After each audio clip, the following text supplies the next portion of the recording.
বলছি, যে পেশেন্টের মৃত্যুর কথা বলেছেন তার মৃত্যু ম্যালেরিয়ায় হয়নি, বিভ্রান্তি ছড়াচ্ছে সিপিএম। তিনি ডায়রিয়া নিয়ে ভর্তি হয়েছিলেন এবং ডায়রিয়াল ডেথ হিসেবে সেটা প্রাথমিকভাবে চিহ্নিত।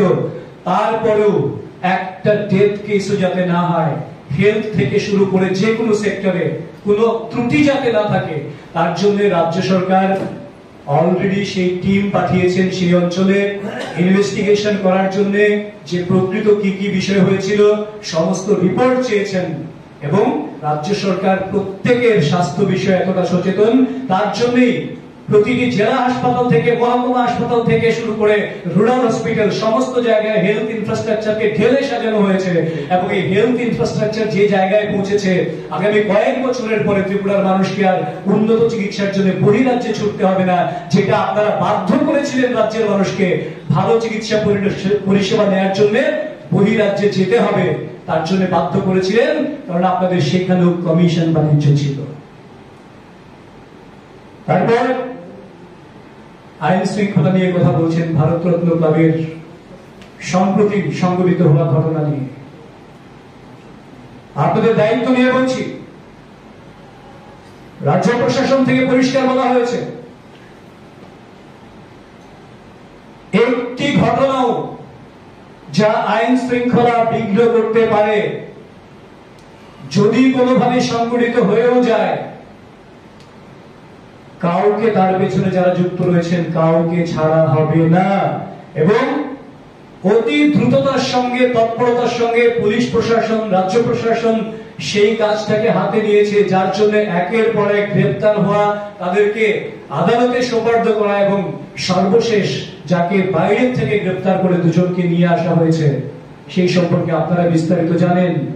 কাজেই ঘটনা সংঘটিত হওয়া সেটা দুর্ভাগ্যজনক, কিন্তু এই ঘটনাকে নিয়ে রাজনীতি করা এটা আরো বেশি দুর্ভাগ্যজনক এবং নিন্দনীয়, ধিক্কারজনক। এটা আপনাদের সময় ছিল কোন ঘটনা সংঘটিত হয়ে গেলে ফাইল চাপা পড়ে থাকতো, তার রাজনৈতিক রং দেখা হতো।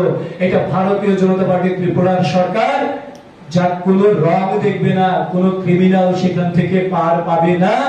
স্বচ্ছতা নিয়ে, কারণ আমাদের কমিটমেন্ট, আমাদের সরকার ভারতীয় জনতা পার্টির সরকার স্বচ্ছতা নিয়ে, সুশৃঙ্খল ব্যবস্থা নিয়ে, জনগণের প্রতি দায়বদ্ধতা দায়িত্ব নিয়ে রাজ্য প্রশাসন চলবে। সেখানে যত বড় সেখানে বা যে কোনো ব্যক্তি সেখানে ইনভলভ থাকুন, যারা জনগণের বিরুদ্ধে আইন শৃঙ্খলা ভঙ্গ করার জন্য সচেষ্ট, তাদের বিরুদ্ধে যে কোনো ব্যবস্থা নিতে রাজ্য সরকার বিন্দুমাত্র পশ্চাৎপদ হবে না।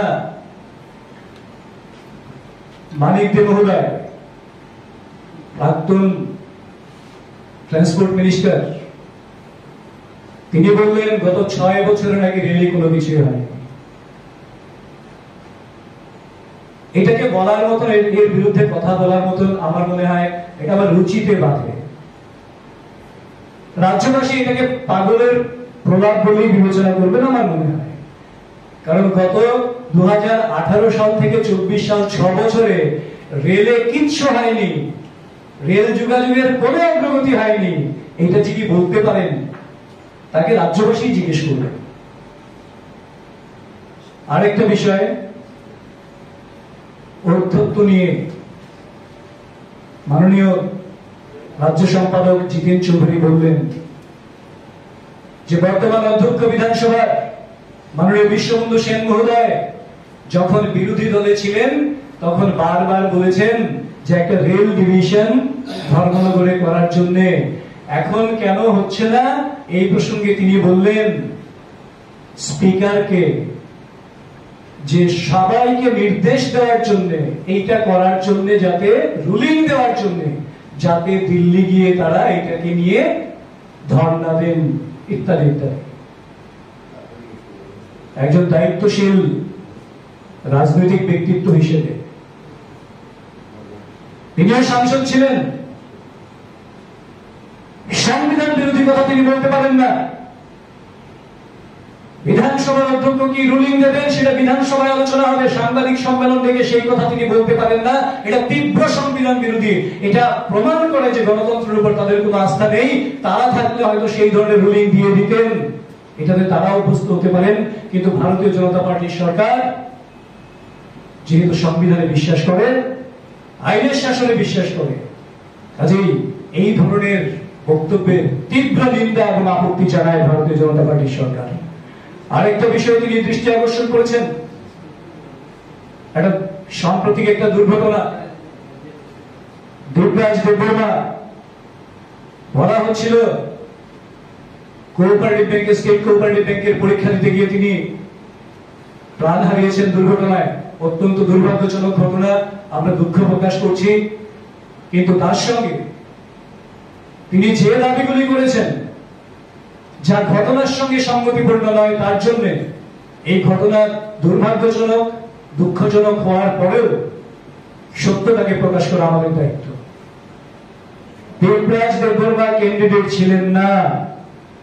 ত্রিপুরা স্টেট কোঅপারেটিভ ব্যাংকের যে পরীক্ষা বাইরে সংগঠিত হয়েছে, তার ক্যান্ডিডেট দেবরাজ দেববর্মা ছিলেন না, সেটা অথেন্টিক করছি আমরা। আধিকারিকদের সঙ্গে আমরা কথা বলেছি, ওনারা স্পষ্টভাবে জানিয়েছেন উনি পরীক্ষার্থী ছিলেন না, এবং পরীক্ষার্থীদের জন্য কি কি ব্যবস্থা গ্রহণ করা হয়েছিল সেগুলি সব আপনারা জানেন, আমি চর্বিত চর্বণ করব না।